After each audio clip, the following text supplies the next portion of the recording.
Welcome back to the Sports Complex on a Thursday afternoon. On the show today, we'll come back from vacation and talk some Texas versus Washington as we get closer and closer to game day, what we've all been waiting for a month now. We'll get to all that. We'll get into some audio from PK. Pete Kwiatkowski talked to the media this morning about Texas Longhorns and facing his former team, the Washington Huskies.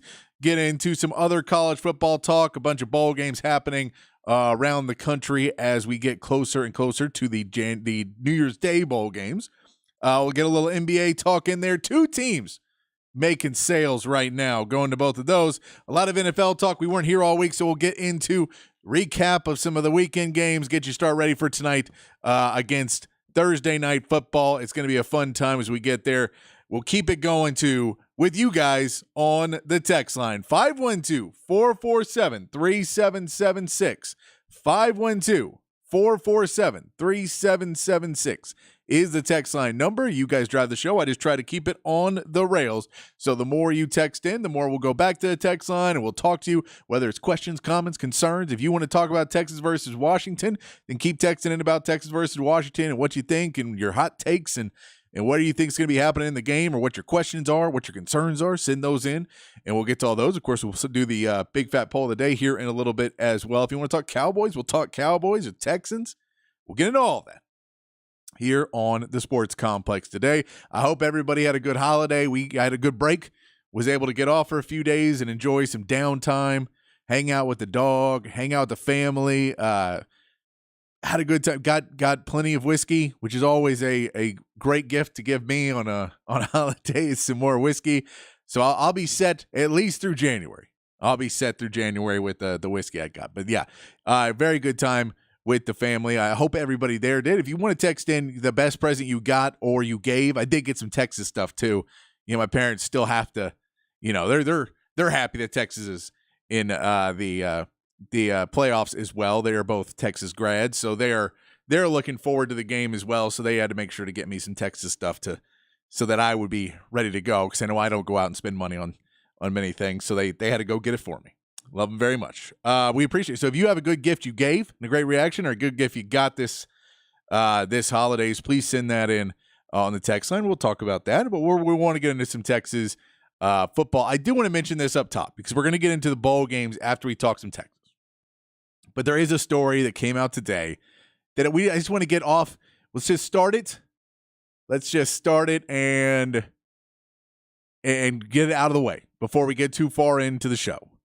That Florida State and the players, and they're talking as they're getting ready for their bowl game, and as they continue to, prepare and really continue their complaint. And we got screwed world tour that they've been doing, where they're leading the way, trying to get out of the ACC with using the fact they didn't get in. But it's not really that. They just realized that they signed a bad deal, and they're trying to use this and go, oh, we got screwed because the ACC, so now you need to get us out of this contract where we're going to lose a lot of money. They're using it, but it has nothing to do with, I'm sure it has something to do with it, but in reality, this is much more about money. And they realized they signed a bad deal, so they're trying to get out of it now. And it's stupid because they were not the team that was going to be leading the way, but as soon as they got good, now they want a better deal, but they don't want to renegotiate if they're a bad team and they're not drawing money, but that's neither here nor there. But they then came out today and have said if they're the only undefeated team, which is assuming a lot because they still have to beat Georgia, and I know Georgia's going to be missing players, but Florida State's missing a lot of players too. And of course they're missing Jordan Travis, which is the reason why they're not in a college football playoff game. But if they win out, they beat Georgia, and Michigan and Washington are to lose, then they are saying that Florida State will be the de facto national champions because they're the only undefeated team. That's crazy.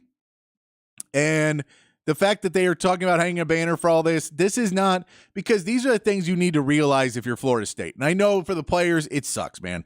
But if you're Florida State and you're the administration, you need to realize that recruits are coming in 3-4 years are going to see that, and they're not going to react the way you think they are.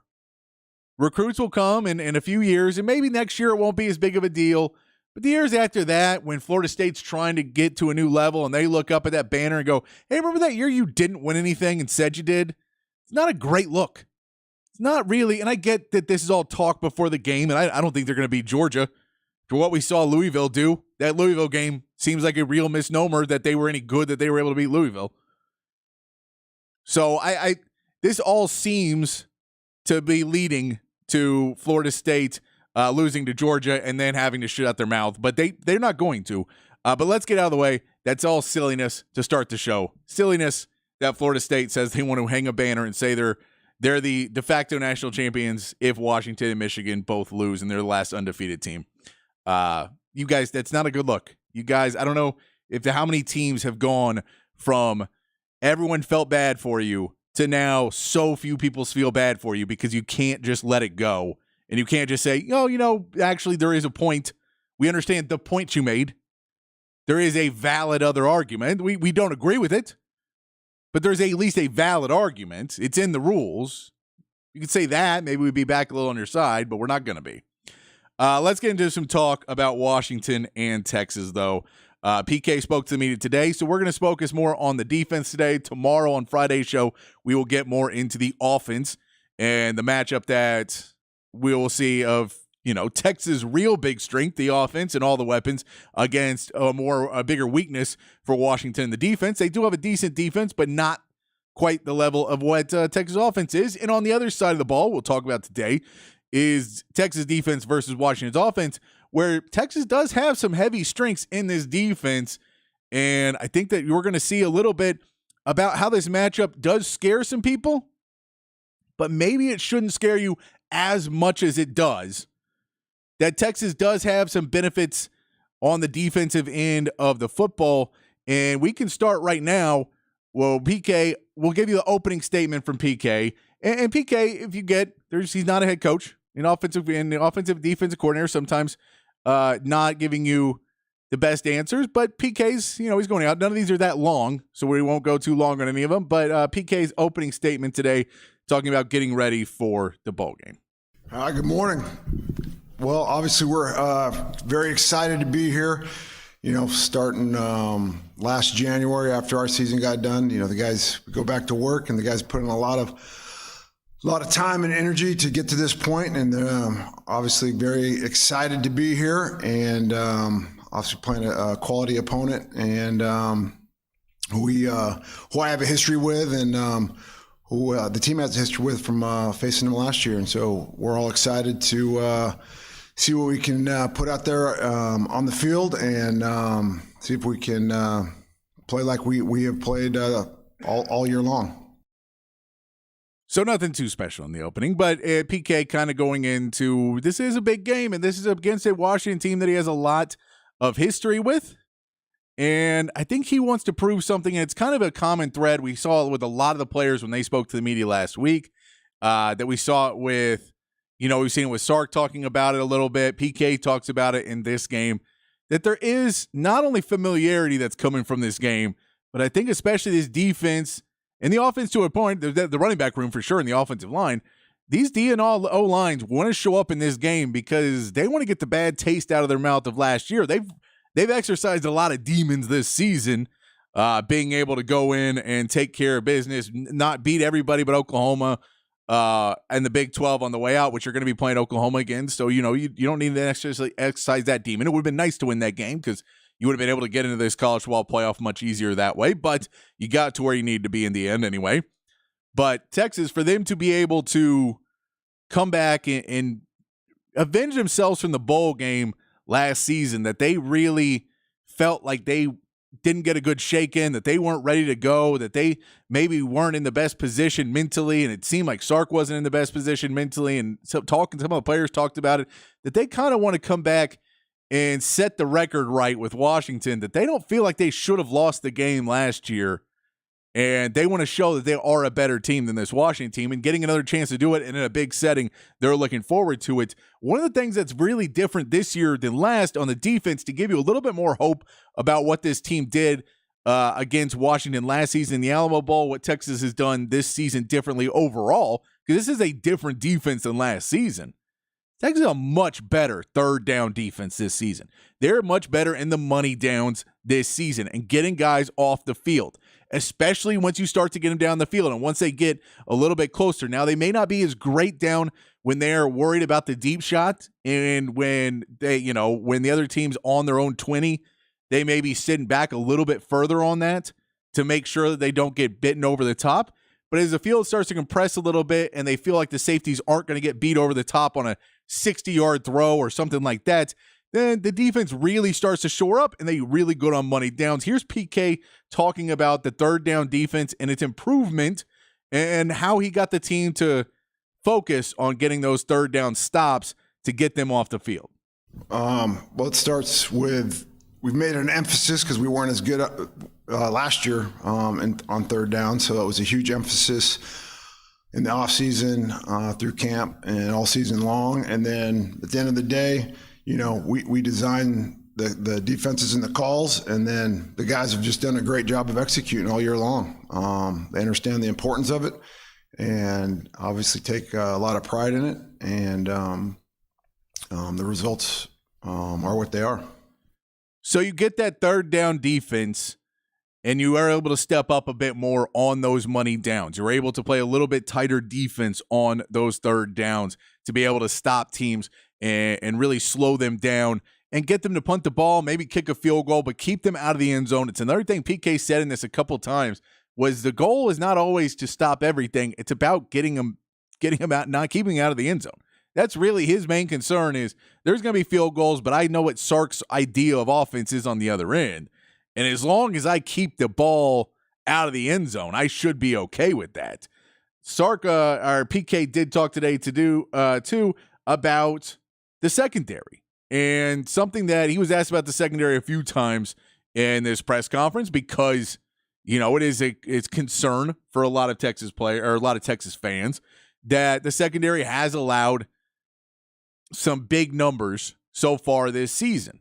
Now, I think that there's some, game planning that PK can do in this to really kind of slow them down, especially, again, once we get into the ball in the 40 or so where you're allowed to push those, or you're able to push those safeties up just a little bit more, which means you're allowed to let your DBs play a little bit more of that bump coverage and try and play press, where if you play in press on the 20-yard line, there's a really good shot they're going to take a deep shot on you. So you just got to be careful about it when you're trying to play press coverage and trying to play bump and run and try and knock them off timing, which you want to do in this game. You definitely want to try and knock them off of timing, because the more you can knock this Washington team off of their timing routes and, on go routes especially, to throw it off, that Michael Penix has to watch the route a little bit longer. He has to take his eyes and follow through his progression just a little bit longer to give your defense a chance to get home.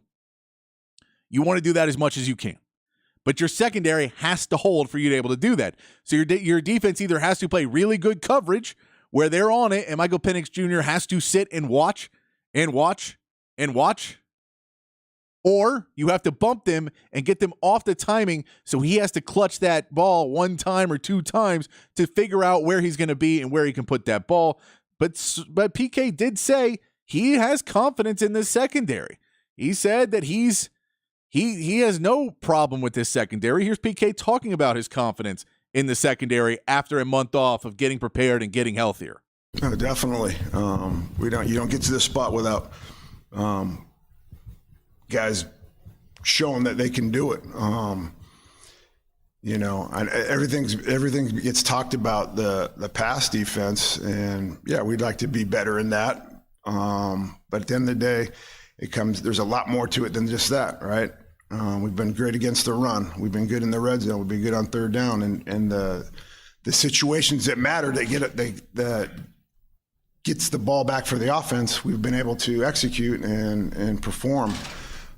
So I know the guys have the confidence to do it, and they're fired up for this challenge because we're going to be playing a lot of very talented, good receivers, and can't wait to get out there and see what we can do. PK was also asked about, when you talk about the secondary, the comebacks and teams being able to fight back into games by throwing the ball on Texas. And And I think he has a good response in this, that there isn't one reason why that happened. We can look at each game individually and see why it happened, but we do know that our offenses were able to pass on this defense many times late in games. Here's PK kind of trying to bounce around the question of allowing comebacks. I don't know. I guess you're referring to a lot of it's big plays, right? And whether it's a coverage bust or guys in position that just doesn't make a play on the ball. And then some of it is tackling. It's a short throw, and we don't get him on the ground, and then it goes from a 5-yard gain to a 20-yard gain. And so, you can't just pinpoint it on one thing. Maybe we gave him too much time on plays, and quarterbacks around there scrambling around and can't cover forever. So it's not just one thing. I know the guys in their heart and they believe they can play at a high level, and it's football. They have scholarship players and they have good athletes, and so as much as teams throw, some teams are going to get yards. As long as they don't get in the end zone, we're good with it. And that's it. Teams are going to get yards as long as they don't get in the end zone. But they were getting in the end zone. They were getting the big plays he mentioned as well. And some of that is turnovers that Texas had to allow people to get into the game. There's a number of different things that allowed this team or allowed other teams to get back on Texas. And it's something that in this game the defense has to worry about, because what we've seen of this defense when they look really, really good late in the season was they were playing with a lead, where they were able to play bend but don't break defense and were able to allow teams to kind of pick up yardage and to go. And you can talk about how they're not great against the hurry up. Luckily, Washington doesn't play a ton of hurry up offense. They're not a super fast team. They're one of the slower teams normally. Now, they may break tendency, because Kalen DeBoer does like to break tendency. They may break tendency and try and do hurry up. They got a month to prepare for it. So there's a decent enough chance they may make an effort to do hurry up in this game, at least a few times, to throw Texas off, to change the rhythm and change the mindset of this defense. That may happen in this game very easily, because Kalen DeBoer is a really good coach. And, breaking tendency is something you got to do in games, and he may do that. But if we look at something that really hurts Texas teams is that hurry up, they're not going to have that so much to worry about. But if this Washington team does have a lead, they maybe get a turnover or whatever it is, and in the second half are up 7 or up, you really hope they're not up double digits. But if they're up 2 scores and are trying to just run the clock, that's where Texas needs to worry, because that's where you can run those bunch formations for Washington. That's where you can run those little inside slants, and then Texas has to take chances. Texas has to play closer up on you, because you cannot allow first down after first down. And it's something that Kalen DeBoer has said about Texas and about Sark, that they've said before, that they don't believe that Texas is going to, that Sark has the patience to march down a field slowly. And I think he's shown much more of that this season. He's shown much, much more of that ability to not just take a big shot and march down. But this is what they said last year at the Alamo Bowl. So I think, but that's really true for a lot of coaches, that it's hard to just do that. I don't think they're going to try and do that all game long. I think if you see Michael Penix Jr. and Kalen DeBoer and this Washington offense, they're going to take shots on Texas. So you have to play a little bit further back to not allow those big plays to get on top of you. But if you're getting in a position where you're down in the second half of this game and have to step up, that's something you're going to worry about with Texas. Is they look really good when they're the front runner and they're able to give you the bend but don't break defense. But you can't bend but don't break defense when you're down and need to get the ball back. They also talk about forcing turnovers today. That's something else that Texas is going to be looking at. But something that is very important for this Texas team to get into in this Washington game and to disrupt. We talked about the press coverage and trying to bump receivers at the line of scrimmage, to try and throw off timing as much as possible, to try and change up the view for Michael Penix. So sometimes you're going to bump, sometimes you'll step back, but you'll really get on top of them at the 5 or 6, 5, 6, 7, 8, 9 yards in, to not allow that pass to be thrown right where they want it to get thrown. You're going to try and change up how you do that. But then on the other side of that is pressuring Michael Penix. You have to be able to pressure Penix, because if you can't pressure him, then it doesn't matter how long you bump him or how much you throw him off. If he has time to throw, then he'll be able to get it downfield, and he's really good at that. Now, he's not a huge runner. He has more yards. He's actually negative rushing this year because of the yards for sack. And he hasn't been sacked many times either with this offensive line. So how do you get to him? Here's PK talking about getting to Michael Penix. So trying to get to Penix, he does obviously the offensive line does a good job of protecting, but it goes hand in hand. When the quarterback gets rid of the ball on time and is in rhythm, you're not going to get there. So from a defensive perspective, the coverage and the rush, they go hand in hand. Most of the sacks that we've gotten or anybody gets is because the coverage forces the quarterback to hold it, right, confuse them, right, or quarterbacks trying to do more with it than they should. And then, because rarely do we get blowaways, right, where guys just, unless they bust the protection. And the Washington offensive line does a really good job. They're very athletic. They do a good job working together. Obviously communicate very well, and they don't bust very much. And so, yeah, we got a huge challenge in front of us. Yeah, it's a big challenge to get to Michael Penix because not a lot of people have done it, and they have 3 really good wide receivers that are going to be able to get out there, and if one of them's off timing, he may be able to jump through and just pass and go to the next guy. They have 5 targets that they don't mind using, but 3 really good, probably playing on Sunday wide receivers. But that does bring us to the Big Fat Poll of the day. Patrick's Big Fat Poll of the day on the Horn. Big Fat Poll of the day today, text line 512-447-3776.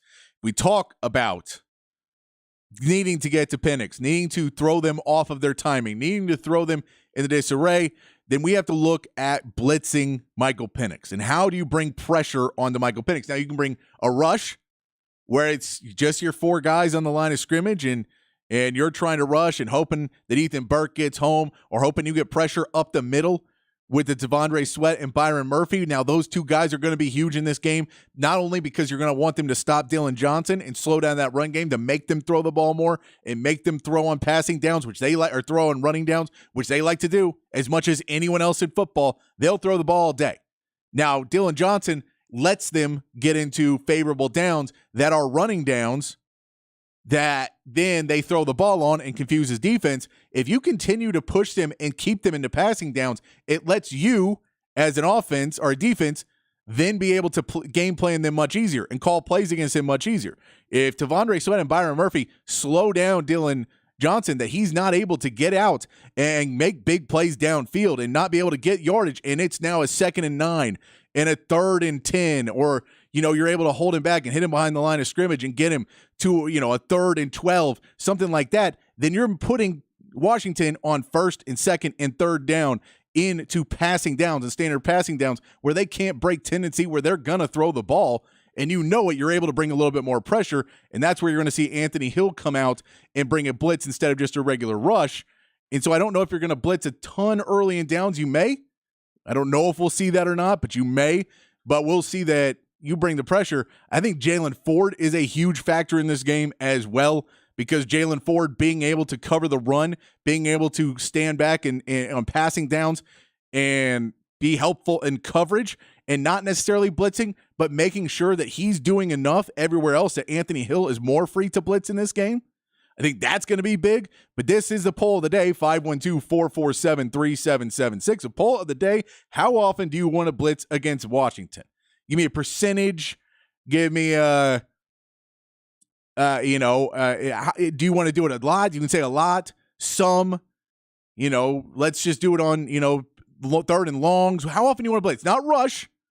Rush is when we're just bringing the 4. When do we want to blitz and bring somebody else? And I'm not even talking just exotic blitzes, because exotic blitzes are a little bit harder against a Washington with so many guys that can catch the ball. It's a little bit harder to bring a safety or a DB or someone who doesn't normally blitz. But just bringing a blitz, just bringing a linebacker, maybe putting in a wider package and bringing in another lineman or somebody, just bring in more than 4 guys on the rush. Really blitzing at this team, trying to get some pressure on Michael Penix, trying to throw them off, trusting, putting your your secondary in coverage. How often do you want to see that in this game? 512-447-3776. So I think if you can get to Michael Penix, he hasn't been on the ground much.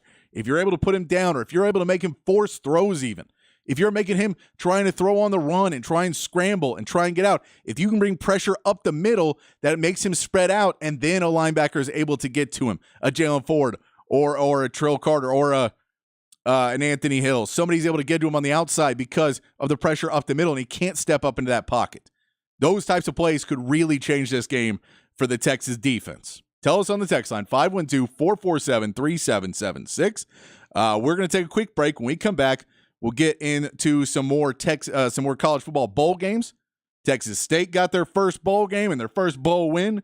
We'll talk a little bit about the games that happened yesterday. There's a game tonight that is a big game, the Alamo Bowl that Texas and Washington played in last year. We'll get into all that. A little NBA talk as well. All when we come back here on the Sports Complex in the Horn 1019, AM 1260, the Horn app, and hornfm.com.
Back in the sports complex here on the Horn on a Thursday afternoon, back from holiday, hanging out with everybody, getting ready for the Sugar Bowl on Monday.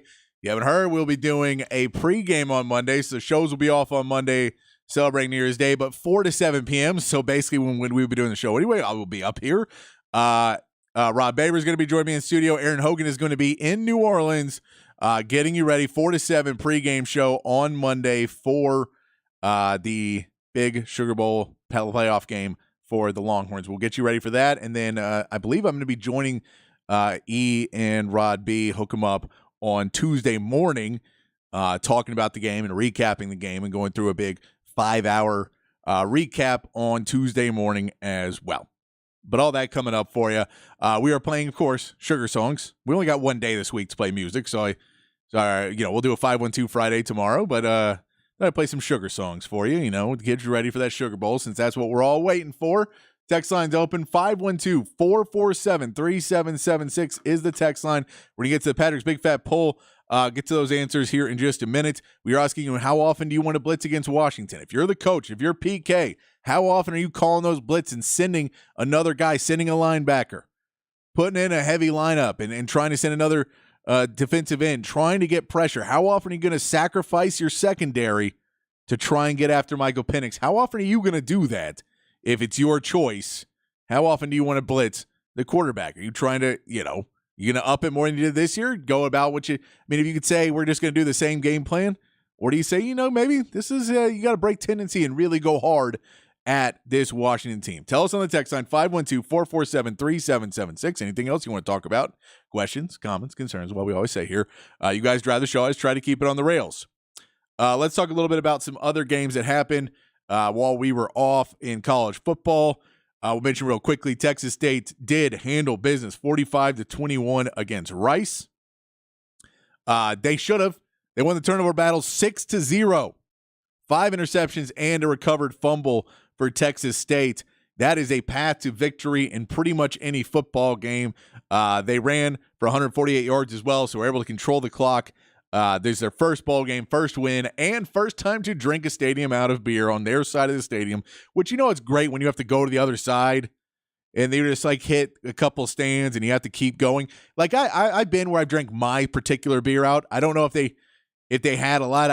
I'm guessing that they thought, well, it's a bowl game. Don't buy too much because this is the last event you're going to have for a while.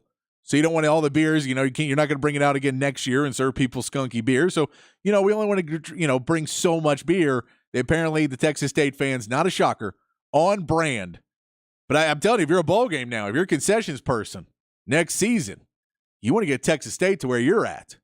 You want to get them and get all your beer drinking. That's look. I think it's great if you're a beer company. You want to go check out Texas State, what they've done. G.J. Kinney has done for that team. Great work for Texas State to handle Rice handily in that game. Was a fun one to watch for Texas State to get that win, and they must have been celebrating pretty good. I don't know though. I've drank a lot of beer in my day, so I know that once you get to drinking enough beer, then you don't even really feel it too much until you got to keep going, and then in the game it's hard. So you got to get up and go, and then you got to start peeing, and then it's a pee, and then go wait in line, and then they drink all the beer, so you got to go to the next stand. I think the after party was probably more fun, considering they drank it out of all the beer. Good job, Texas State people. Good job, Bobcats. That's a solid win for Texas State on the field and off. Another interesting game, Louisville gets routed by USC. They tried to make it a game in the second half, but Miller Moss, who had not played, the guy behind Caleb Williams, the guy that everybody thought. So many of these games we're seeing quarterbacks that have not played all season getting thrown into these bowl games as quarterbacks are transferring or going pro or whatever's happening. And some are playing okay, and some are doing, okay jobs at different things, and some are just getting completely blown out and having terrible games. Not the case for Miller Moss. 6 touchdowns. 6 touchdowns. It's a record for the bowl game. It's a record for USC in bowl games. 6 passing touchdowns, getting whatever you wanted on this Louisville defense that Brock Glenn couldn't do anything against. Florida State, that you were, we barely won that game, but it was because Louisville's defense was so good. They allowed 42 points to USC. They could only put up 28 against a not great defense at USC that everybody else went over. The running back for Louisville does have 161 yards. It didn't matter. They weren't able to throw the ball at all on USC. Running back also had 5 receptions, 42 yards. Isaac Garindo had a really good game. Didn't mean anything, though. So if you're Florida State, you can save it with the We Should Be National Champions. Even your ACC title game. The ACC was just down this year. It was just down. That's why you're undefeated. You're undefeated because you were a conference that was very down this year. Clemson's down. UNC's down. Louisville's down. And you got ranked because they figure that your conference isn't bad. And I can tell you the ACC's doing okay in bowl games. They played in the most bowl games of any Power 5 conference so far. They're doing okay in bowl games. Not Louisville last night. Did not help out the Florida State case that they deserve to be in the games they beat Louisville. Does not help that case one bit. Texas A&M versus Oklahoma State in the Texas Bowl in the Little Brothers. And it's great they call it the Texas Bowl too, because it's just telling them, it's like, hey guys, you guys are, I know you're both in Texas, but this is the Texas Longhorns they own you. They own you right now. Of course, Jalen Henderson goes down early in this game. I believe the second play, Jane Henderson goes down. And first or second play, he goes down. Marcel Reed comes in, throws for 361, 1 touchdown, and 1 rushing touchdown. Has a decent game for A&M. They feel really good about him after that game, but they still lose to Oklahoma State. Alan Bowman throws for 402 yards on this team. They are, without a coach. They're without their, Jimbo Fisher is gone. He was fired. They're, a lot of players transferred out of A&M. So they had a lot of lacking areas. They not much believe that they were going to win. They were an early favorite in this game, but I think people kind of caught on that Oklahoma State was just going to be a better team. They did slow them down in the second half enough that they weren't able to go and blow them out. But yes, Oklahoma State wins the game 31-23, and A&M does not have a very good season. Again, shockingly, they did not have a very good season again. And then finally, the game tonight that we want to talk about, Arizona, number 14 Arizona takes on number 12 Oklahoma in the Alamo Bowl. Last year, it was Texas and Washington. In a game that Texas was just not able to get off the ground in. Bijan and Roschon were gone, and it showed. For Arizona versus Oklahoma, you may see some of the same from Oklahoma, where this team, Jeff Lebby leaves to go to Mississippi State, take the head coaching job at Mississippi State, and a lot of players walk out just like he did. And we know Dillon Gabriel, of course, has gone to Oregon. And after that, we've seen wide receivers walk out. We've seen offensive linemen walk out. We've seen running back. We've seen everybody on that offensive side take a hike. Their defense is still okay. Brett Venables is still there. He's going to keep that defense kind of in check. But the offense, they lost the offensive coordinator that a lot of these guys came to play for. And so they have all walked away. You now have a new offensive coordinator. You have a new possible scheme and a new players going up against an Arizona team that's going around regularly putting up 450 yards in 30 points a game. Now, that's against Pac-12 teams. I don't know if they're going to put that up against a Big 12 defense, but they might if they continue to get the ball on turnovers, if they continue to get the ball on punts. They may put up a big number against this Oklahoma team. It is 4:42 on a Thursday, and Oklahoma does still suck. It says believe that because I do not believe Oklahoma's got much of a shot in the game tonight. Quick recap. I don't have the game. It's currently going on ranked in here. But just to keep you up on Power 5, in case anybody wants to know where we're scorecarding it, to kind of give a judge of how the conferences are looking in bowl games. No one's standing out too much. Big Ten's looking pretty good. 2-0 for Big Ten. They have not lost. They may be losing Rutgers in Miami. I haven't looked at that score in a minute. They're currently in the game, Rutgers in Miami. ACC is 4-3. Big 12, 4-1, looking pretty good in their quest to win the bowl season for the Big 12. They're looking pretty good. Pac-12 is 2-2, and the SEC is 0-1. The SEC is really in a world of a lot of later games. They have some good teams, and their bad teams are bad, and their good teams are good, and so they haven't played a ton of games. ACC, a lot of those teams were okay this season because there wasn't a ton of competition in the ACC. Little talk about the NBA before we go to break. The Mavs have finalized their sale. Everything is done. Mark Cuban has sold the team to the Las Vegas Sands ownership. However, he is saying that he is still the controlling partner of the basketball operations. The Mavs, the Las Vegas Sands people will be taking over some other operations. One of the big reasons for this sale was because there needs to be a new building built for the Mavs. They feel, we saw the leaking, and the American Airlines Center is just not doing what they needed to do. They'd like to bring up a newer building for this Mavs team. And I don't think Mark Cuban wanted to put a ton of his own money into that project. I don't think he necessarily wanted to deal with trying to go do the political route as well and getting his hands all dirty, trying to go into the politics of getting the votes to, how much of this can get funded. He decided this is the right time for me to get out. I'll still own a minority share in the team, which is still more than some teams own their majority owners, that the teams are so split. So he has a little bit more than that, but he says he's still taking over basketball operations, but did say the other day when this went through that he may not have final say anymore, that of course the final says go to the new governors, as they call them in the NBA, which leads you to believe that this may not be a long-term solution, as he is going to keep trying to win, but if they don't win, it seems like he is now a guy that could easily be scapegoated in the next few years, especially if Luka decides he wants to demand a trade. That would probably mean the end of Mark Cuban being the guy in charge of all the basketball decisions if that were to come. But hopefully Luka does not do that. Hopefully they're able to keep him going. Getting guys like Derek Lively is a good step forward. Josh Green, if he continues to progress, but Kyrie Irving, we got to see, he's been injured a lot. He doesn't play a lot. He makes sure he is healed 100%. I don't blame him for that, but he does. And so when he comes back, that'll help them out. And Luka, by the way, we'll get into that in a minute, out tonight. Also, the story came through today that Glenn Taylor is going to finish his selling the Timberwolves to Mark Lore and A-Rod. Mark Lore is the money guy. A-Rod's got a ton of money too. He's kind of the face of the operation. Mark Lore is much more of a financial mogul. They bought into the team in 2021 with the goal to completely take over the team by 2023.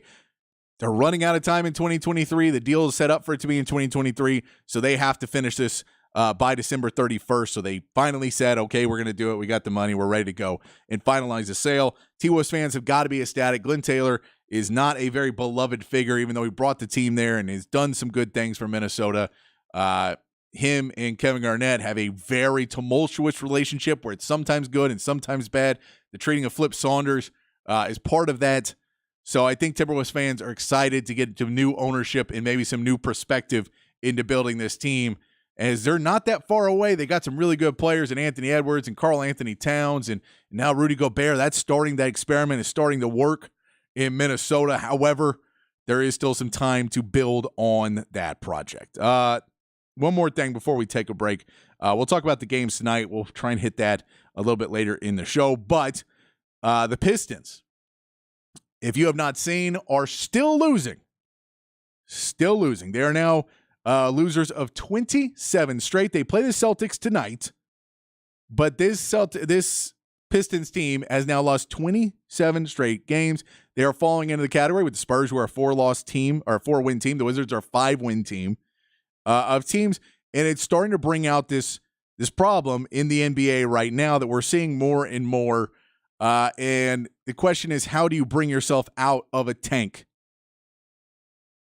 And for these teams like the Pistons, they're having a real hard time reforming culture onto a team that was trained to do the wrong thing in the clutch. That's how you tank, is you pull guys out in the clutch. You take away one of the most important things to learn, which is how to close games defensively, offensively, how to get your feet and your time underneath you to play aggressively at the end of games. It's not just offense. A lot of these teams, if you watch them, it's not a problem of scoring at the end of the game. You can say, well, they only scored 7 out of 10 times at the end of the game. The reality is you 70% is pretty good. The problem is you're allowing 90% on the other end, and the other teams are starting to pull away. And those are the problems that these teams, that the Wizards, that the Spurs, and the Pistons are having in the games where they could be able to win. They're just not able to close these games out because defensively, they're just allowing too many points to be scored. And it's the mindset of we need to score to win versus we need to play defense to win. And we know it's changed in college basketball. It's changed around in so much stuff that so many of these players are the star players who weren't forced to play defense at a high level. And then they go and they're all on one team. And you get a guy like even, on the Spurs, you get guys that are supposed to be better defenders, but they're just not being able to pull out the stops. They're not running full court in the fourth quarter with 5 minutes to go. They're not running and being the first guys back on defense to reset and not allow teams to get them in mismatches. They're so worried about the offense and every possession on offense. They're not getting back and stopping these teams from getting back on them.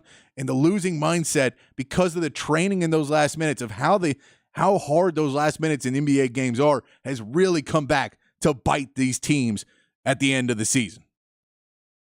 And now they don't have them. You're going in and losing 27 straight games. Now, some dates to notice for those Pistons. If they do not win against anybody that they're in, upset anybody, they do play the Spurs on January 10th and the Wizards on January 15th. So it could go till then, and then we'll see if one of those teams gets the dubious honor of losing to the Pistons and snapping this historic losing streak of the Pistons. But this tanking method, if you watch what they're doing in the Spurs right now, and the Wizards didn't even really tank as much. They just weren't good for a lot of years. May scare you off of tanking, maybe a little. We seen Orlando is kind of starting to figure it out. They got draft pick after draft pick after draft pick, made some good pickups, and it took Bala Banchero to come in and play at a really high level, and then he couldn't even do it his first year. He couldn't get them to win games. And now he's finally starting to get them, and they're now in the playoff picture. So that's a hope, but that's a 4 or 5 year turnaround. And that means that the Pistons are still 2 or 3 years away from that. It means the Spurs are 4 years away from being a decent team. I don't think that's what anybody wants to see in San Antonio. But we'll see if they continue to go. They've changed up the lineup again in San Antonio and moved Keldon Johnson to the starting to the bench to try and shore up this second team so that they're not constantly getting they're not up in the first quarter and then down in the second, then down in the third, and then trying to come back in the fourth. They're fighting that off right now. All right, we're gonna take a quick break. When we come back, poll of the day. How often would you like to see the Texas Longhorns blitz the Washington Huskies in the Sugar Bowl? How often do you want to see them bring extra pressure? Try and throw this off. You're going to have to take somebody out from another assignment to do this. That's the scary part. You can't just constantly blitz. We're not talking about rushing. We're talking about blitzing. We're talking about giving a chance that Dillon Johnson breaks one and gets 15 yards, 20 yards. You're talking about a chance taking somebody out of that secondary and they get a pass over the middle and break one and they miss a tackle and you take your linebackers and put them in weird positions. How often do you want to see that blitz happen? Anything else you want to talk about Texas football, send those in. 512-447-3776 is the text line right here on the Sports Complex in the Horn, 1019 AM 1260, the Horn app, hornfm.com.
Complex here on the horn.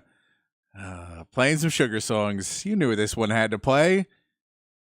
You know, it had to play. I didn't necessarily want to play, but it had to play. Put some sugar on me. Back here on Sports Call. We've got a couple minutes here before let's get to some text. Text line's open 512-447-3776. How often do you want to blitz if you are Texas? Anything else you want to talk Texas football? Cowboys? We're going to get some NFL in the next hour as well. Basketball? Any of that, text that in. We'll talk about it. Texter says, I want to blitz just the right amount, Goldilocks says.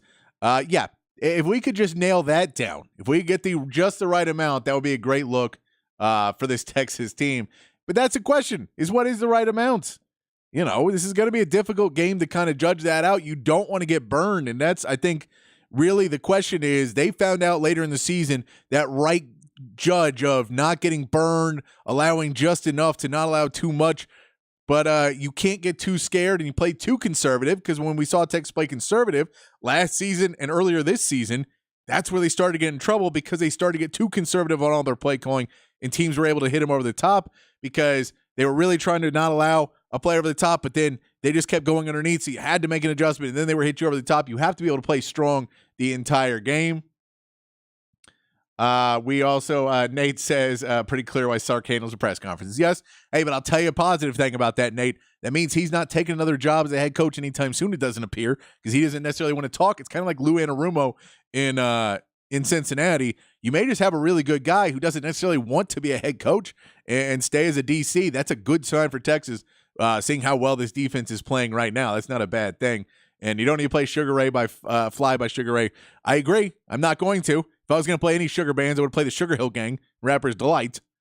But I'm not playing. There's going to be Sugar songs, so I'm not going to do that. But you had to get some Def Leppard. I don't know if that was any better, Nate. I don't know if that was any better. We got to take a quick break. When we come back, we'll get back to the text line, 512-447-3776. We'll also talk some NFL. We will get in, finish up talking a little bit about the NBA games tonight. Maybe play some sound from Hook 'em Up with Ian Rob B. All that coming up in hour 2 of the Sports Complex right here on the Horn 1019 AM 1260, the Horn app, and hornfm.com.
But it's something I want to bring up about that we talked about on Friday.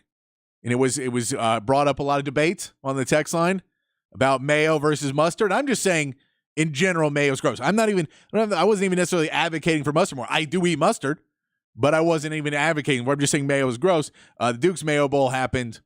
Thankfully for Mac Brown, he lost, so he didn't have to get, slathered in mayo and had a, get a mayo celebration dunk of the water cooler. So he didn't have to deal with that. But they did do what they do throughout this game, trying to make viral moments, is they bring out disgusting, horrible food with mayo on it and continue to try and get them eat it. It's gross throughout the entire game. It's hard to watch. And this is the first year I saw somebody in the announce booth turn down, would not eat it, the mayonnaise nachos that looked really disgusting. Just really disgusting. Those were brought out.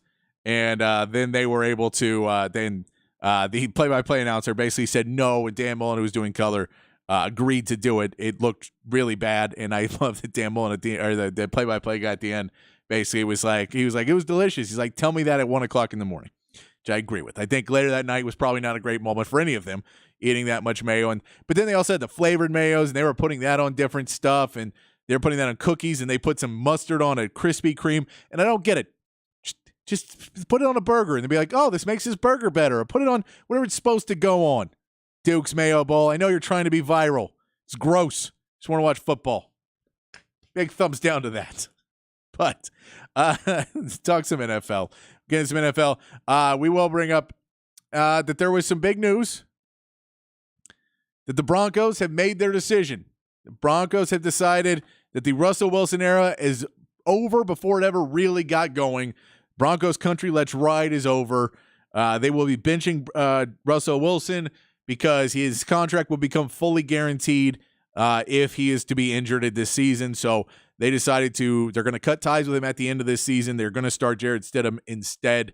Apparently Russell Wilson is known. This has been going on, an ongoing discussion behind the scenes, trying to talk with his agents and see if there's any way they could work a deal where he would take away some of this guaranteed money and maybe shorten the contract, maybe give them a couple more outs in this contract if he's not able to turn it around. He was not willing to do that, which, I mean, the Players Association was involved in this too. They're not going to ever say you should give away guaranteed money because it sets a precedent. And I know that the Deshaun Watson deal is supposed to set a precedent. It did not, which means that they're going to have to go, that you can't give them an inch as the owners, because then they will take it and say, well, no, he got out of it. We want to get out of all our bad contracts because you guys renegotiate yours. We want to renegotiate ours. Basically ends up meaning that in 2024, they're going to have to spend about $35 million in dead cap. In 2025, $49 million. They're splitting up to $85 million left in guaranteed contract that they gave him. They're going to split that up over 2 years, and then by 2026, they're out of the Russell Wilson deal. But Russell Wilson's going to be paid a bunch of money next season. He's still getting his guaranteed money. He'll be getting it next year and can go play somewhere else. Now, I don't know what team that's going to be. It's going to kind of depend on how the draft shakes out.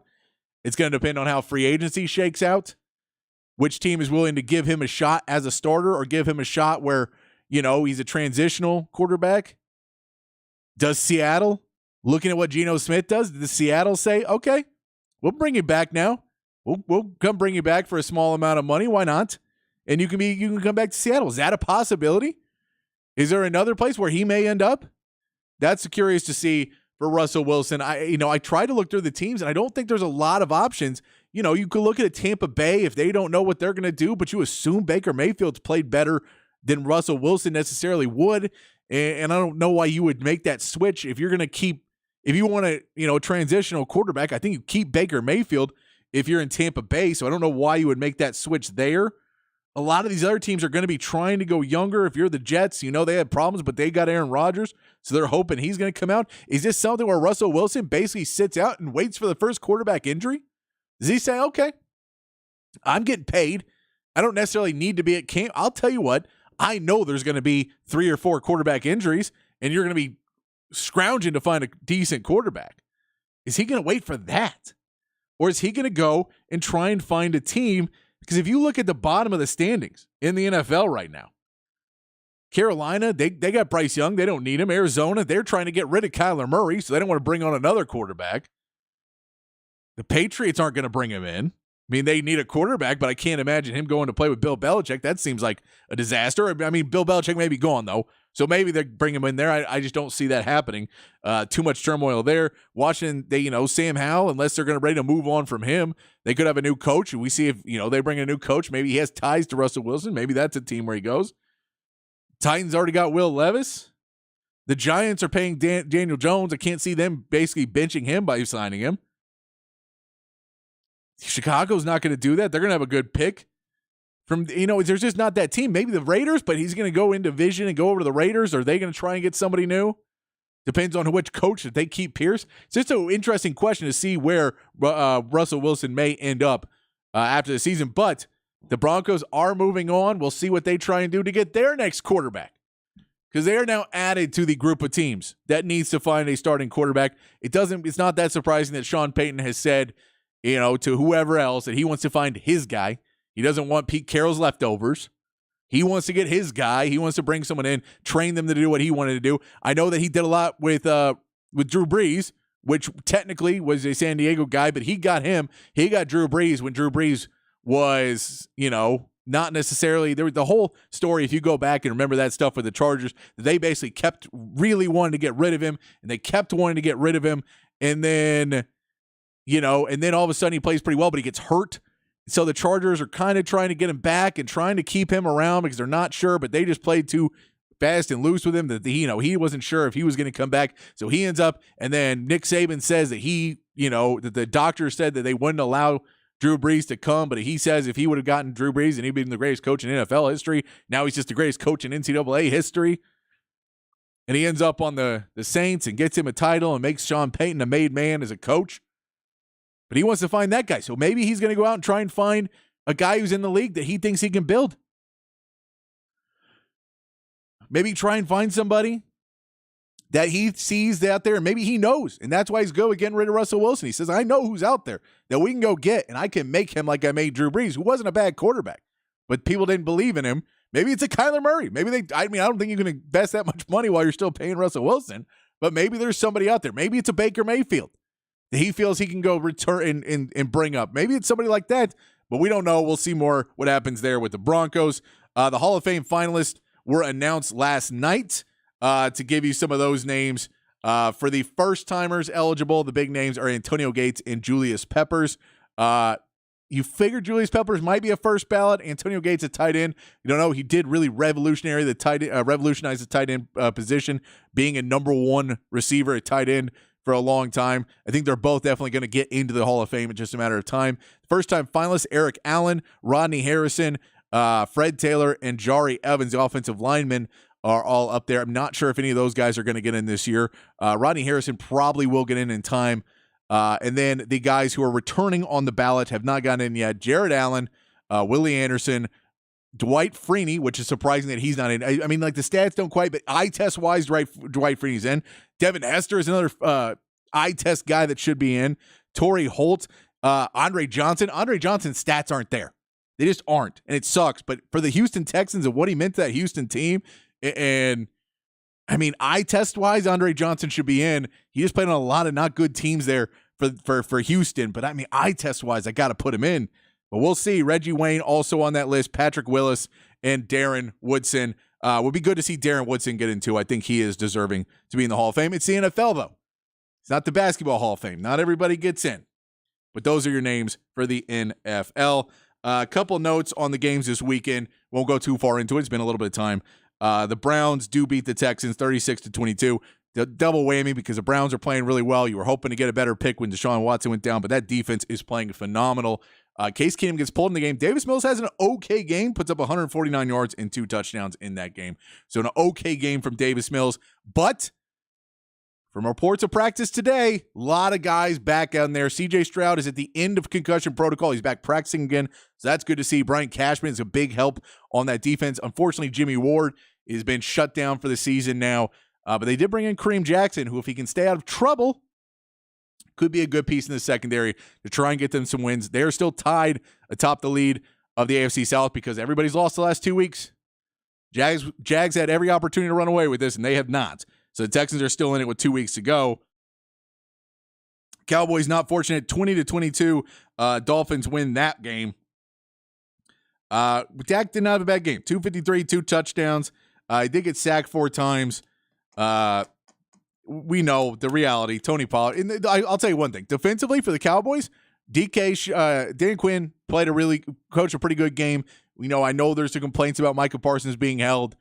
A lot of guys are getting held. It's unfortunate. It sucks. If we saw why Bosa was freaking out last season, now you know why. Because he's like, I'm getting held every single play. But we can say the run defense did step up. The Dolphins combined for only 91 yards rushing in that game. So that's a positive out of it. The negative, Tony Pollard only gets 38 yards on the ground. They don't really have a running game. It's going to be a problem. I still think they got to find some way to address this before you get to the playoffs. Just something. Just try something. If you're Jerry, you got to try something to bring it out. But I did hear an interesting theory on this, which was actually mentioned before the Miami game, but I didn't, you didn't know until you saw this, and you just go, yeah, it's a road. The road, for whatever reason, is killing them.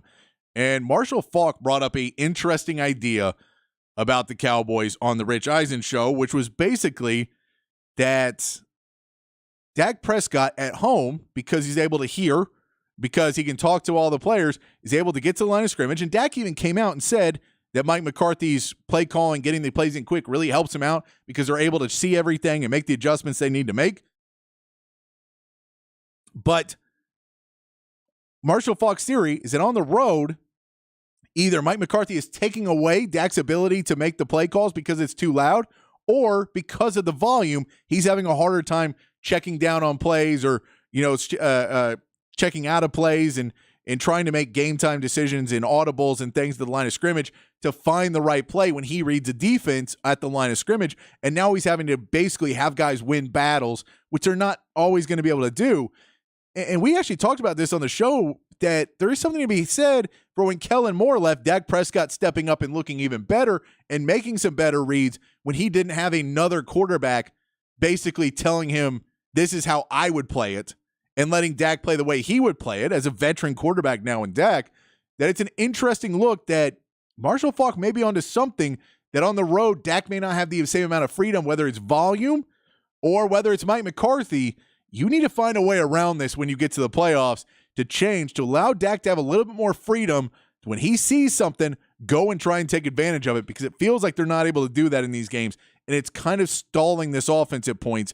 They were able to come back and take the lead in the second half. The defense did its job. They were bend but don't break, but at the end of the day, it just didn't work out for the Cowboys. They lose another one on the road. It basically takes the NFC East out of contention. They're going to play some road games. But this is not the end of the world for the Cowboys. I think there's some fixable things, but the run game. You have to find something to do in the run game.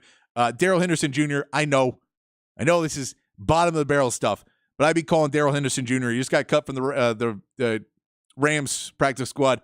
I'd call him and just be like, do you have any legs left? We need somebody else to just run up the middle. We need somebody else to try and get us some yards. And if he doesn't, you cut him again. Put Rico Dowdle on, the practice squad I don't know if anybody's going to pick him up this late in the season. He's been okay, but he hasn't done anything. He's not winning you games. I bring in somebody else. I know it's hard and there's not many people out there, but I don't find Rico Dowdle, and I know they really like the guy. But that's such a massive problem that you have right now on this Cowboys team. You have to be able to run the ball. So you run the ball, you don't keep giving the ball back to Miami. If you're able to run the ball, you can do so many other things. You have to be able to do it, especially when you get to the playoffs. And they just don't be able to do it. Also, other noteworthy games, the Ravens do beat the 49ers 33-19. Brock Purdy has his worst game of the season, throwing 4 interceptions. Lamar Jackson may have won himself the MVP in this game, not even doing that much. 252 in the air, 45 on the ground, and 2 touchdowns. Lamar may be your front runner now after that 4 interception game. We saw that Brock Purdy is vulnerable. Could this stick up in the game? Deebo Samuel didn't have a good game in there either. Ayuk, Kittle, Christian McCaffrey all still had 100-yard games. But Brock Purdy just turned the ball over too many times that the Ravens were able to win that game. Something to notice. People are going to be watching that game film now. Finally, tonight, we get Jets versus Browns. Zach Wilson is in concussion protocol, so we're under our, 58th quarterback for the Jets. Trevor Siemian's getting the start again. And if we want to talk about reality of what this game's going to be, the Browns have motivation. The Jets don't. The Jets know. And I think this defense could give problems to Joe Flacco, and you could, Joe Flacco's thrown 2 picks against the Texans. I think you could be in this game defensively for the Jets, but I just don't think that they have the motivation. And this Trevor Siemian ain't going to give it to him against this offense, against this Browns defense. It's just not going to happen, unfortunately. I don't think there's going to be too much of a surprise tonight, but who knows? It is Thursday Night Football. Crazier things have happened. But, oh, man, that's going to be 2 good defenses. Just one doesn't have anything to play for anymore. All right, we got to take a break. When we come back, more of your text messages, 512-447-3776, 512-447-3776. We may play you some sound from Hook 'em Up with Ian Rob B. Some good stuff about the Washington O-line that Rod talked about this morning. I may play that for you as well. But we're going to try and get to all your text messages as well. The poll of the day, how often would you blitz if you were Texas against Washington? Also, you want to talk any Cowboys, any Texans, any Spurs, any basketball, any other Texas football? You got any questions or concerns? We talked a lot about the defense earlier. Anything you want to add about the defensive game plan you want to see or what you're worried about from this Texas defense? Throw that in to the text line 512-447-3776. We'll be right back here on the Sports Complex in the Horn 1019, AM 1260, the Horn app, hornfm.com.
Back on the sports complex on a Thursday afternoon, playing some smooth D'Angelo, playing some sugar music for you since we're in the Sugar Bowl, waiting on the Sugar Bowl on Monday. You know, I could have played Brown Sugar by the Rolling Stones, but I thought I'd change it up a little bit and play some funky soul there and some D'Angelo Brown Sugar for you. I forgot about the song. I was searching Brown Sugar and I was like, oh, I forgot the D'Angelo version of that is killer. Some good stuff there from D'Angelo. I didn't turn it down before he says some nasty stuff on the radio. Text line's open. 512-447-3776 is the text line number. We're asking you, how often would you blitz? Because I think the blitzing and getting pressure on Michael Penix Jr. is going to be pivotal in this game, but you can't overdo it. You guys got to find the right times to do it. You don't want to give up too much protection in that secondary. You're going to need the help out you can in the secondary. So what can you get there? Text line's open. If you got an answer for that, if you want to talk any Texas football, Cowboys, any of that stuff, we'll get into that. We'll try and get some more NBA talk as well. And I do have some sound from Ian Rod, hook him up with Ian Rod B this morning, talking about the Washington O-line. That is some good stuff as well. Texter says, knowing it's been weeks since playing Washington, and Washington likes up-tempo offense, and Texas defensive line had hands on their hips even in the last couple regular season games. And has anyone asked Coach Sark when he plans to work his team into optimal football shape for the final 4 games? They have been working. They've been going, once you get into New Orleans, it's more the question of continuing to try and make sure the diet and people don't go out and eat too much of the good New Orleans cooking. But I think that they'll be fine as far as shape. And also one of the realities, Washington doesn't play up tempo. They're one of the slower teams in college football, actually. So they're not a huge up-tempo team. They've done up-tempo before. They may break tendency and try and do it some, but they are a pretty slow, methodical team because in reality, when you have a 5-year quarterback like Michael Penix Jr. and you have a guy who's able to step back and really read a defense and pick where he wants to go, and you have multiple options, you're not so worried about the defense setting. You're more worried about getting your quarterback the best possible read. And if you rush up to the line, you may be missing out on that read. You may be missing out on an offensive line that has been really good this year. I believe their center is out, but that could lead some problems, especially coming up the middle. But a really good offensive line that you want to give them time to identify where their guys are. You want to give the defense, you want to get them into their stances. And there's a different part. Peyton Manning used to do this. That he would get to the line and go through really long cadences, and defensive linemen hated it because it made they would rush to the line and then not snap the ball. So it wasn't really hurry up, but they would go and get to the line and sit there. Michael Penix Jr. may do that some too to try and get them and wear their legs out so they're not huffing and puffing. It just wears on your legs after a while because you're constantly down in that stance and it's killing your knees for a big guy like Byron Murphy or T'Vondre Sweat. So you could see that, but I don't think that hurry up is necessarily. I think you'll see it at points to break tendency, but I wouldn't worry about it throughout the entire game. Texter says, bring 5 or 6 on every play. Change to 3 down linemen and 3 linebackers and blitz from different places. Keep them guessing. Change the line throughout the game. Not sure I would do that. I'd still probably keep you around 4 offensive linemen because I do want to, use your strength. I don't necessarily want to change everything because if that, you're going to be switching out Byron Murphy and T'Vondre Sweat a lot, or you're going to have not an edge on one edge. So I don't know if I would do that a ton. I think the defensive line is stronger than the linebacking core right now, so I'm going to leave that as the defensive line is where I'm going to put it personally. That's what I would do, and I don't think they're going to change and try and. I think they're going to have T'Vondre Sweat and Byron Murphy on the field as much as they possibly can in this game. But you're going to want to see them pressure up the middle and bringing 5 or 6. I think I'd bring 5 a lot more. Once you start bringing 6, you better have it, on it down where you feel you can get the coverage. But if you bring 6 over and over and over again, you're really going to have a lot of problems with the run game slipping through and getting a lot of yardage. Dylan Johnson's a big guy. So if you're trying to get him tackled with safeties and, defensive backs that are coming on an angle, it could be a little bit more difficult. Freak Nasty ATX says, I would blitz Anthony Hill for the first 3 plays. Just him. If he hits a quarterback, the QB will looking for him all game long. Yeah, I mean, I think, and look, we're going to see if we don't know the script for either guy. With Kalen DeBoer, you could see him take a shot in that first 3 plays.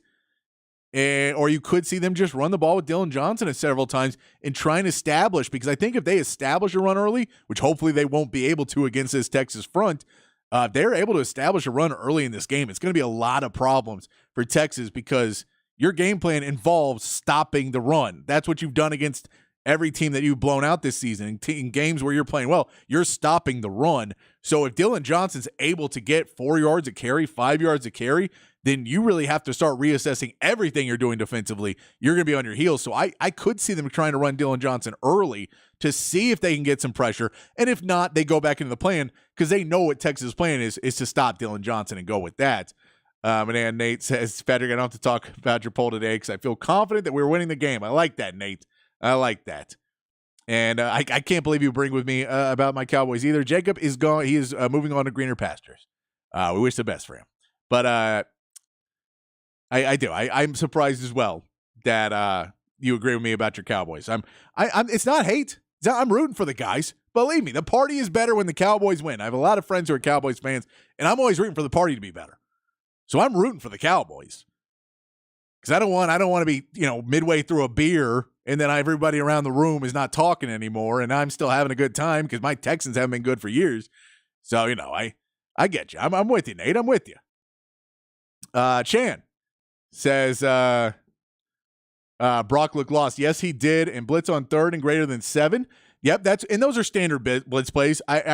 So I agree with that. And that's it. Do you want to bring blitz plays more on first down and second down? That's kind of where we're looking at it. Washington doesn't play much crossing routes. That maybe they're changing in the tendency. I think they'll play crossing routes. I think they'll play bunch formation against the Texans because they know those are weaknesses. Kalen DeBoer is a really good coach. So I think they will do both those things. But the risk, when you see big plays that have been allowed by Texas, the want of those and the urge and the temptation to take those passes may be too much. And front 7 needs to harass Michael Penix. I agree. You have to harass him. You just need to. If you don't allow him, you got to be able to in there. Great song, D'Angelo. Could play that album from front to back on shuffle. Another good song would be Beanie Man, Girls Dim Sugar. I don't know. I don't know the song. We'll say I don't know the song. But I would assume that I may not be able to play that on the radio. I don't know. Maybe I can.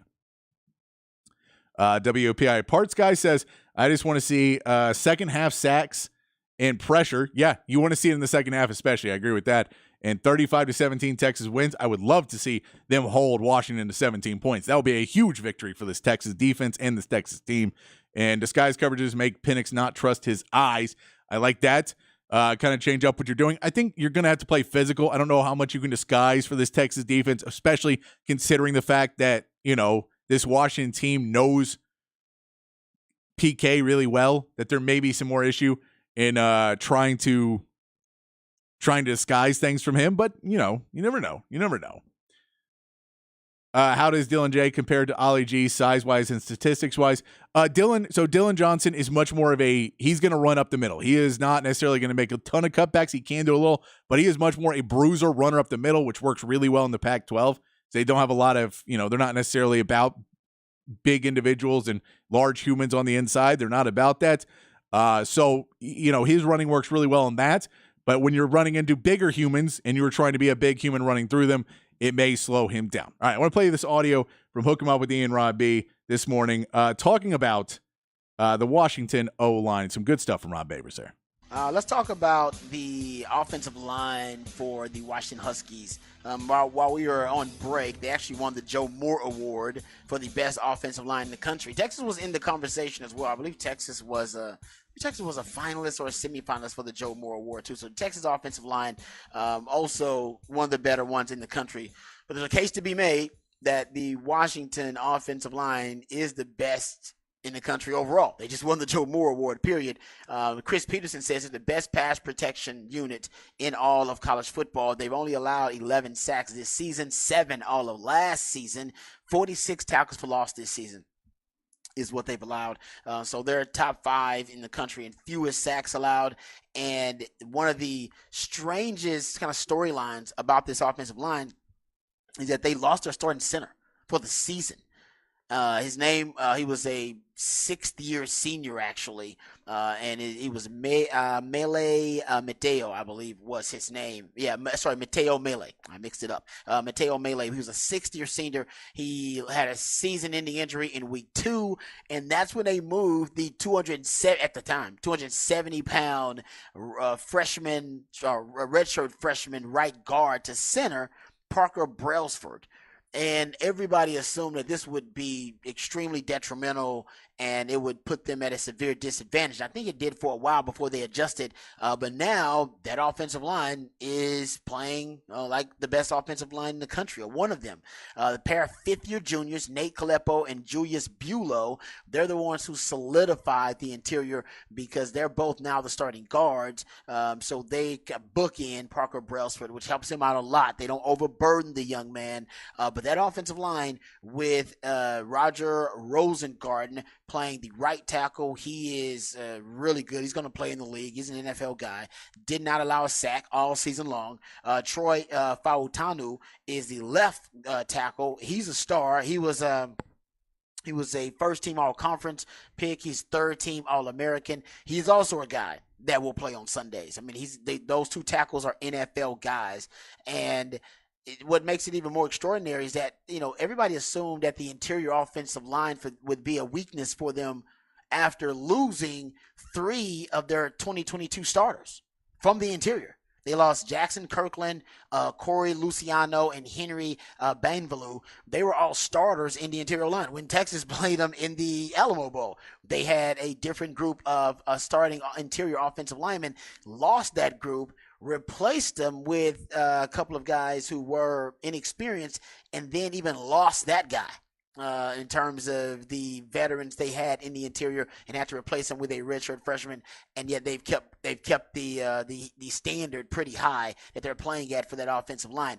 They also, one of the other, I think, subplots that's really interesting, when Kalen DeBoer came in 2 years ago, he actually kept the offensive line coach, Scott Huff, from the previous regime. And there was no real reason for him to keep him because that offensive line had underachieved. I mean, they went 4-8. They were 120th in the FBS in yards per rush that season at 3.19. Their pass protection was in shambles. A lot of people would have thought, oh, you go in there, you bring in your own offensive line coach. That was not the case. They kept Scott Huff around, and it's paying huge dividends because they've been one of the better O-lines in the country the last 2 seasons. This could end up being, at least Chris Peterson, former Washington coach, thinks this could end up being the determining factor in the game.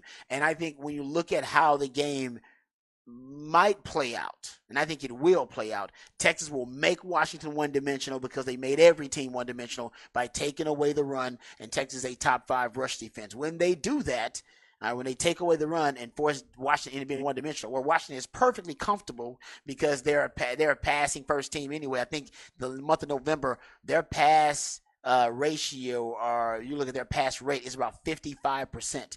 So they're passing more than they're running anyway in the month of November. I think you're going to see that upped even more. They're probably going to lose the balance they have in the offense with the running game, maybe try more unconventional methods to run the football, whether it be wide receiver reverses and ends around, and maybe they'll go with some quarterback draw, some ways, maybe the extension of the running game, the screen game, the quick game. But I think Texas will stop the traditional run game, and that's when it'll come down to, can they pass protect against Texas pass rush? And if Texas can't get there organically, how often will they blitz? And when you blitz, your corners and your DBs are on an island. And for how long are you going to leave them on that island if you're blitzing before you got to get home? Because last year they didn't get home once. Yeah. Well, look, I mean, it feels like, as Chris Peterson, as you cited that interview, he was such a good coach. He was such a meat and potatoes, came from Boise State. He was lines of scrimmage, just attention to detail, toughness. That's what his programs were built on. And then Jimmy Lake kind of kept that going with Pete Kwiatkowski. And it feels like, bringing in Kalen DeBoer has, what really changed it is he's brought in the dynamic quarterback, and he retained Rome Odunze, right? Yep. Rome was a big-time recruit out of Las Vegas. But through the coaching changes, that's a guy that could have jumped out of there. Yeah. And he stayed. And now you've got these 3 NFL receivers. And so it's like Kalen DeBoer's brought kind of like Sark, brought the offensive mind and a quarterback to what Chris Peterson and Jimmy Lake were already doing, which was being really solid. Just, Washington's never going to over-talent you. What'd you say? They don't have any 5 stars on the team. No 5 stars. They have more 3 stars than anybody in the college football playoff on their roster. So, and that's how Chris Peterson won at Boise State, right? You have to coach them up, develop them up, get guys to different levels. They've done that at Washington, but they never had the dynamic offense and the dynamic quarterback. Well, now they do. So you're mixing the two, and Kalen DeBoer's done a real good job of that. It was the right hire. Sark has, with the coaching staff he hired to build the lines of scrimmage, and then he brings the offensive mind, right? And PK has really, developed that defense, and it looks like they're going to develop it even further down the line with the acquisitions they've made in the portal and the recruiting classes. But I think you see where these teams are going. That's why it's going to be a fun game. Both teams are really, really solid up front on both sides. Both teams, their pass defenses can be had if the quarterbacks get time, and so both teams have really good quarterbacks with offensive-minded coaches. He who gets pressure probably wins this game. Yeah.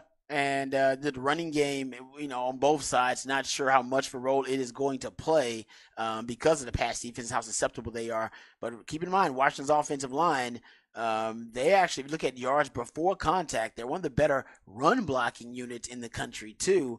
They were top 10 in yards before contact per rush. If you look at versus FBS opponents, now this was through week 12, but as accurate as we could get, and as recent as we could get, they were top 10, averaging 3.1 yards before contact per rush. Texas is really good too. Texas was at 2.4, but lets you know that they get a push. Will they get anything similar to that against Texas? I don't think they will. But just letting you know that offensive line, not totally a finesse offensive line. They like to get in there and run the rock, and you saw that versus teams like USC and versus Oregon late in the year. Well, to your point, all the time they'll break tendency. They've done it a lot this year. When you think they're going to do one thing, they go a different direction. That's good coaching. Good stuff there from Hook 'em Up with Ian Robbie, weekday morning 6 to 11 right here on The Horn. Talking about that Washington O-line, because that is something that is not necessarily – I don't think Texas fans necessarily have the respect for that O-line that maybe other people in the country do. But we'll see what happens with especially Devondre Sweat and Byron Murphy. But if those edges can get home, if Ethan Burke can have a good game against this O-line, that changes a lot. All right, we got to take a last break. We'll come back, wrap the show here on the Sports Complex and the Horn 1019, AM 1260, the Horn app, hornfm.com.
All right, got to get out of here.